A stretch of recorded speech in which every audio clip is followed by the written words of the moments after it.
palavra de Deus nos descreve como plantação do Senhor. Somos o vinhedo de Cristo e, assim como toda planta, também precisamos passar por uma poda, a fim de que os ramos que dão frutos possam dar ainda mais frutos e aqueles ramos que não dão frutos, eles sejam cortados e lançados no fogo. Bem, em João capítulo 15, versículos 1 e 2, fala assim: Eu sou a videira verdadeira e meu pai é o lavrador. Todo ramo em mim que não dá fruto, ele corta, e todo ramo que dá fruto, ele limpa, para que dê mais fruto ainda. Então, aqui Jesus se apresenta como a videira verdadeira, né? E essa declaração faz parte das 7 declarações "Eu sou" de Jesus no Evangelho de João. Aqui Jesus se identifica, como eu falei, como a videira verdadeira. E na cultura judaica, a imagem da videira era profundamente simbólica, frequentemente associada ao povo de Israel, como vemos em Isaías capítulo 5, versículos de 1 a 7. Deus chama Israel de vinha. No entanto, Jesus está dizendo algo novo. Ele é a videira verdadeira, o cumprimento definitivo dessa imagem.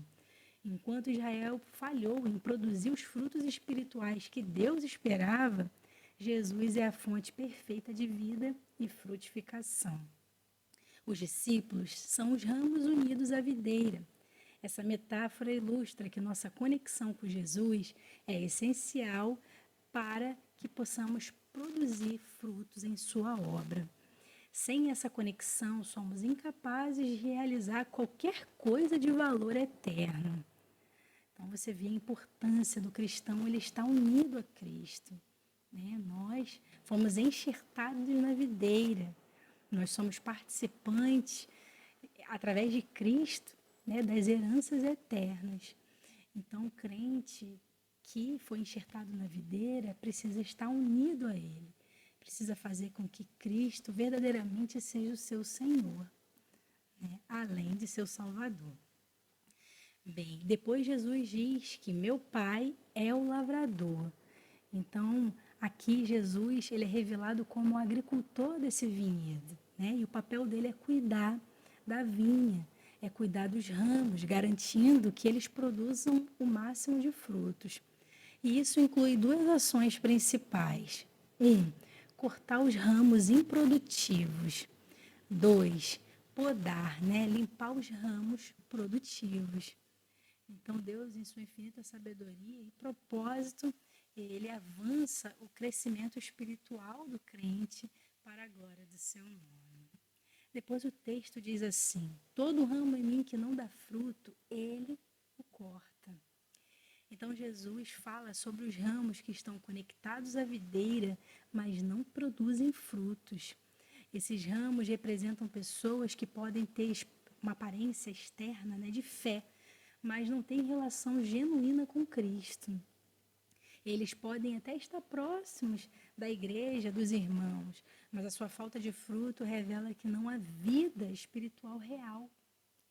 Então, o corte desses ramos simboliza a separação final de Deus, ou seja, o julgamento divino. A Bíblia ensina que a fé salvadora é sempre acompanhada por evidências visíveis, como amor, obediência e boas obras, né? Tiago fala no capítulo 2, versículo 17. Então, aqueles que não produzem frutos mostram que nunca foram realmente unidos a Cristo. Então, como nós lemos, Deus ele faz essa retirada dos ramos, né? Dos ramos que não produzem frutos, para que sejam lançados no fogo. Como nós falamos aqui, esse lançados no fogo significa o destino final daqueles que não serviram a Deus, daqueles que foram fingidos, porque nós vemos aqui que esses ramos estavam ligados em Cristo, mas não produziam frutos. Então o Senhor vai fazer com que esses fingidos eles sejam lançados no fogo, né, na condenação eterna, que é a segunda morte. Depois aqui o Senhor fala, né, e todo ramo ramo que dá fruto, ele limpa para que dê mais fruto ainda. Os ramos que produzem frutos são os verdadeiros discípulos de Jesus, aqueles que estão vivos espiritualmente e que têm uma relação autêntica com Ele. Para esses ramos, o Pai realiza uma obra de limpeza ou poda. A poda é um processo necessário, mas muitas vezes doloroso, no qual Deus remove aquilo que impede o crescimento espiritual do crente ou está perturbando a sua missão. A poda pode representar 1. Correção disciplinar. 2. Aflições e provas que nos moldam. 3. Remoção de pecados, hábitos ou relacionamentos complicados. Embora a poda possa ser desconfortável, ela tem um propósito claro, fazer com que o crente produza mais frutos. E esses frutos aqui são amor, alegria, paz, conforme nós lemos em Gálatas capítulo 5, versículos 22 e 23. Então, essas boas obras, elas causam um impacto positivo no mundo. Bem, o que nós podemos aprender com esse ensino? Em primeiro lugar, devemos avaliar a nossa conexão com Cristo. Será se realmente estamos unidos a Jesus ou a nossa fé é apenas superficial? Produzir frutos espirituais é um sinal claro de que estamos conectados à videira. Devemos examinar nossa vida para ver se há evidência do fruto do Espírito em nós. Depois, precisamos aceitar a poda de Deus. Talvez nós estejamos passando por dificuldades, provas e correções, mas precisamos nos lembrar que Deus está realizando uma obra de poder em nossa vida. Embora isso possa parecer doloroso, devemos confiar que Ele está trabalhando para o nosso bem e para a sua glória, conforme diz Romanos 8:28. Todas as coisas contribuem para o bem daqueles que amam a Deus, daqueles que foram chamados segundo o seu propósito. 3. Precisamos priorizar relacionamentos saudáveis. Assim como o agricultor remove ramos improdutivos que atrapalham o crescimento da videira, nós precisamos avaliar se existem influências ou relacionamentos em nossa vida que estão impedindo esse avanço espiritual. Então, é uma limpeza, uma poda necessária para que as mudanças que Cristo deseja fazer na nossa vida possam dar certo. Então, muitas vezes, nós vamos precisar sair de certos grupos que possam estar nos impedindo de crescer espiritualmente.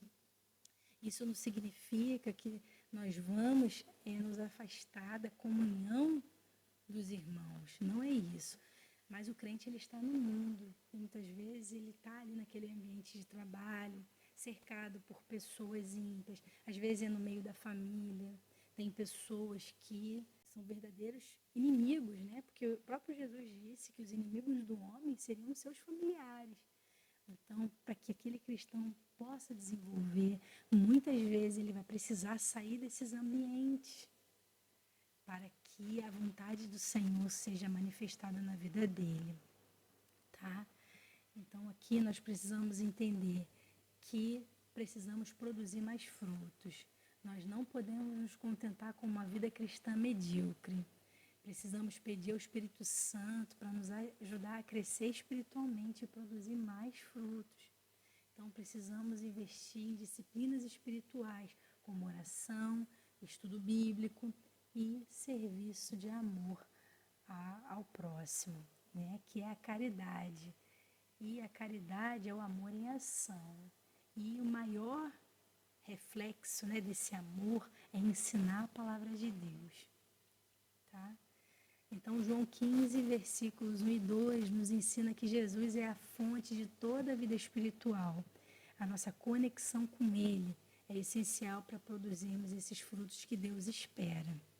O Pai, como lavrador, cuida de nós e com sabedoria e amor, Ele remove tudo aquilo que é prejudicial para que possa promover um crescimento saudável em nós. Esse texto nos desafia a avaliar nossa relação com Cristo e a aceitar a poda divina e buscar viver uma vida frutífera para a glória de Deus. Que esse seja também o seu desejo, que você não tenha medo de passar pela poda do Senhor. As mãos do Senhor são mãos poderosas, e bendito é aquele que fica nas mãos do Senhor, para que possa ser tratado. Porque todos aqueles que não obedecerem ao mandamento do Senhor, eles vão experimentar as mãos do Senhor de uma outra forma. Essas mãos de poder e de amor, elas vão se transformar em juízo, ao fazê-los ser lançados no lago de fogo e enxofre, que é a segunda morte. E esse destino não é o destino do crente. Esse é o destino daqueles que se colocam como inimigos de Deus. E que esse não seja também o seu destino.